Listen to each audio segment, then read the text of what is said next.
Hello everyone, हम class 7th science NCERT को study कर रहे हैं और आज के इस वीडियो में हम इस बुक का चैप्टर नंबर 15 जिसका टाइटल है लाइट, इसके बारे में डिस्कस करेंगे। तो चलो स्टार्ट करते हैं। चैप्टर को स्टार्ट किया है लाइट से रिलेटेड कुछ बेसिक डिस्कशन के साथ में, और इस डिस्कशन का ये रिजल्ट निकल करके आता है कि लाइट स्ट्रेट लाइन में ट्रेवल करती है।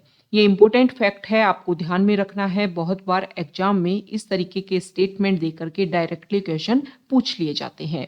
अब इस स्टेटमेंट को क्लियर करने के लिए यहाँ पर एक एग्जाम्पल दे रखा है कि मान लो एक कैंडल है, कैंडल को आपने जलाया। अब इस कैंडल की फ्लेम को आपको दो तरीके से देखना है, एक बार स्ट्रेट पाइप के थ्रू और एक बार बेंट पाइप के थ्रू।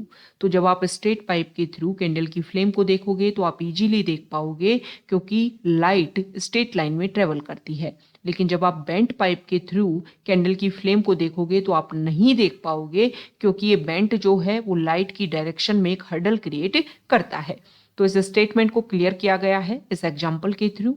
इसके बाद में इस चैप्टर में क्वेश्चन किया गया है कि क्या लाइट का जो पाथ है, लाइट की जो डायरेक्शन है, उसको चेंज किया जा सकता है।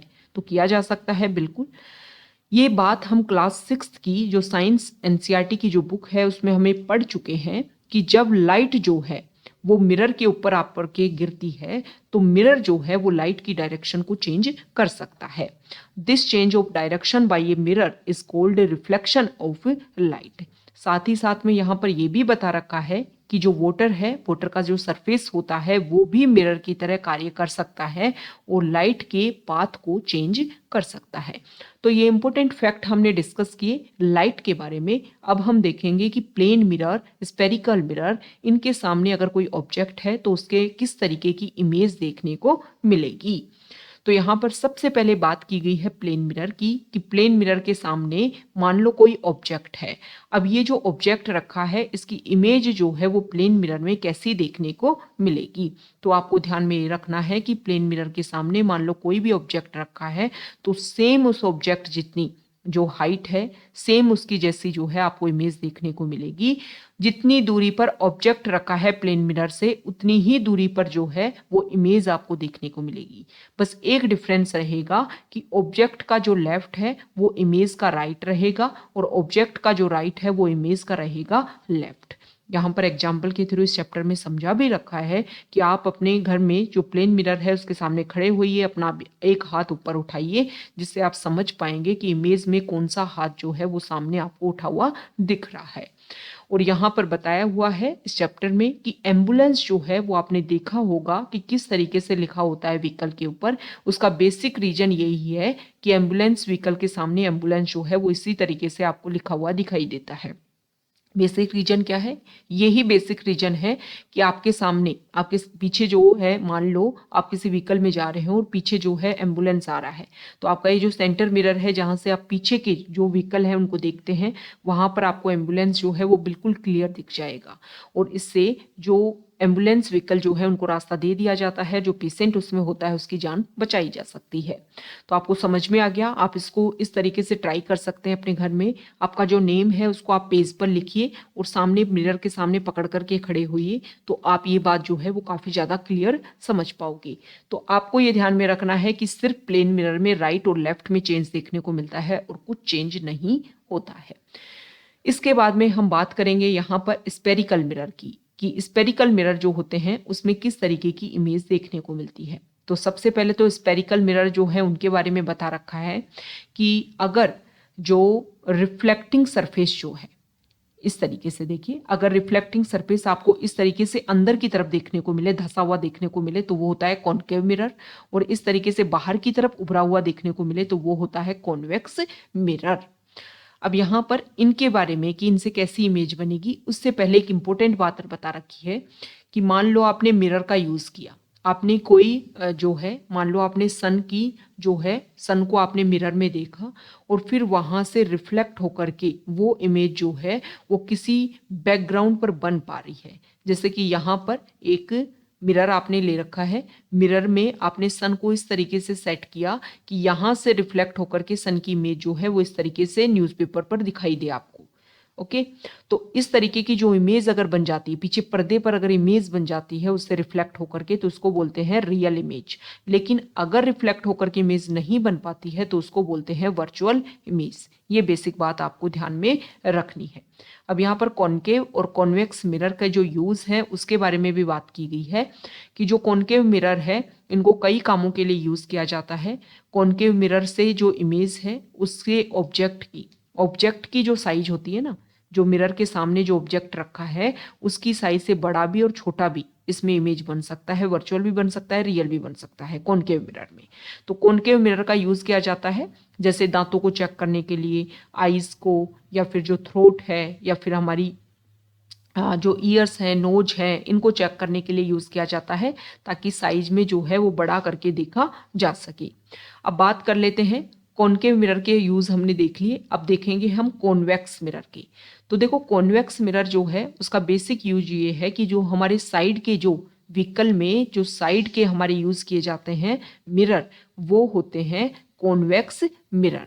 और ये जो कॉन्वेक्स मिरर है इसमें क्या होता है कि ये बहुत बड़े एरिया को एक तरीके से मर्ज करके छोटे चीज में दिखा देता है। मतलब छोटे से आपको इस मिरर में बहुत बड़ी दूर का एरिया जो है वो कवर कर लिया जाता है, जिससे आप अपने बगल में जो भी व्हीकल आ रहे हैं उनको आसानी से देख पा सकते हो कि कौन सा ऑब्जेक्ट जो है वो कितनी स्पीड से चल रहा है, किस तरीके से हमें गाड़ी चलानी है। तो ये बातें समझ में आ गई। अब यहाँ पर बात की गई है लेंस की।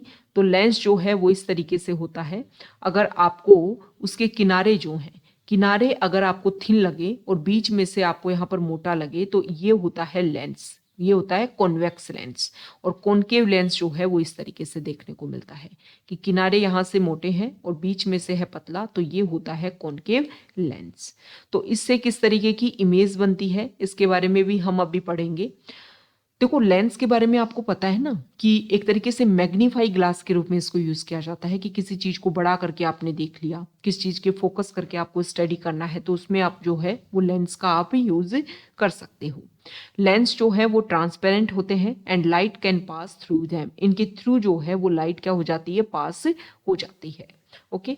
तो यहाँ पर ये दोनों लेंसेज के बारे में बता रखा है कि कॉन्वेक्स लेंस जो है वो क्या करता है, उसके ऊपर लाइट आकर के गिरती है तो उसको क्या करता है, एक जगह से कन्वर्ज करता है, और इसलिए इसको क्या बोलते हैं, कन्वर्जिंग लेंस बोलते हैं।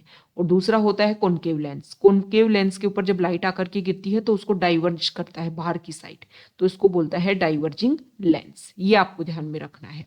अब इससे इमेज किस तरीके की बनेगी उसको अभी हम इस चैप्टर की समरी में डिस्कस करेंगे। यहाँ पर एक इंपॉर्टेंट फैक्ट और बताया हुआ है कि सनलाइट जो है वो कैसी होती है। बेसिकली हमें व्हाइट दिखाई देती है, लेकिन ऐसा नहीं होता है, क्योंकि रेनबो जब हम देखते हैं तो रेनबो में लगभग हमें 7 कलर दिखाई देते हैं।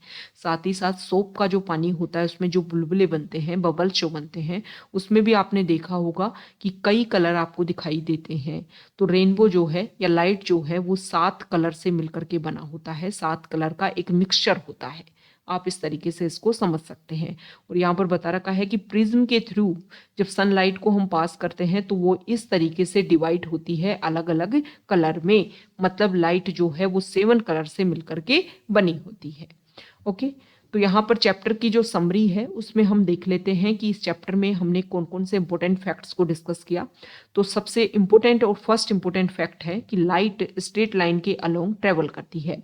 अगर किसी भी पॉलिश्ड या फिर शाइनिंग सरफेस के ऊपर जो है लाइट डालते हैं तो वो शाइनिंग सरफेस जो है वो मिरर की तरह काम करता है। एक इमेज जिसको हम स्क्रीन के ऊपर ऑब्टेन कर सकते हैं उसको बोलते हैं रियल इमेज, और जिसको हम ऑब्टेन नहीं कर सकते स्क्रीन के ऊपर उसको बोलते हैं वर्चुअल इमेज। प्लेन मिरर की अगर हम बात करें तो इसमें जो इमेज है वो इरेक्ट फॉर्म होती है, और वर्चुअल इमेज होती है and is of the same size as the object. अभी हमने देखा ना कि प्लेन मिरर के सामने आप कोई भी ऑब्जेक्ट रखोगे सब कुछ सेम रहेगा, बस डिफरेंट क्या रहेगा, डिफरेंट ये रहेगा कि उसका राइट जो है इसका लेफ्ट, इसका लेफ्ट जो है उसका राइट।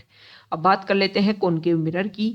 तो इससे रियल इमेज भी बन सकती है एंड इन्वर्टेड इमेज भी बन सकती है, form a real and inverted image. और जब ऑब्जेक्ट जो है is placed very close to the mirror, मतलब कॉन्क्लेव मिरर के बहुत पास है अगर ऑब्जेक्ट, तो इमेज जो है वो वर्चुअल बनेगी, इरेक्ट बनेगी और मैग्नीफाइड बनेगी। Image form by a convex mirror is erect, virtual and smaller in size than the object. Okay, convex mirror का हमने देखा ना, साइड में जो मिरर लगे होते हैं उनमें बहुत ही छोटे साइज में और वर्चुअल बनती है और इरेक्ट बनती है। अब लेंस की बात कर लेते हैं, तो कॉन्वेक्स जो लेंस होता है उससे रियल एंड इन्वर्टेड इमेज बनती है, और जब ऑब्जेक्ट जो है वो बहुत ही क्लोज होता है लेंस के, जब इमेज जो है वर्चुअल, इरेक्ट और मैग्नीफाइड बनती है। When used to see objects magnified the convex lens is called a magnifying glass. मतलब बड़ा करके जब हमें देखना होता है तो उसको बोलते हैं मैग्नीफाइंग ग्लास। एक concave lens always forms erect, virtual and smaller image from than the object. तो कॉनकेव जो लेंस होता है उससे हमेशा छोटी इमेज बनती है जितना ऑब्जेक्ट होता है उससे। और white light is composed of 7 colours. तो ये इंपॉर्टेंट फैक्ट हमने डिस्कस कर लिए हैं, जो चैप्टर में हमने बेसिक बातें डिस्कस की। अगर आप यहाँ तक आए हैं, वीडियो आपको अच्छा लगा है तो प्लीज़ वीडियो को लाइक कीजिए, शेयर कीजिए और चैनल को सब्सक्राइब कीजिए। Okay, thank you.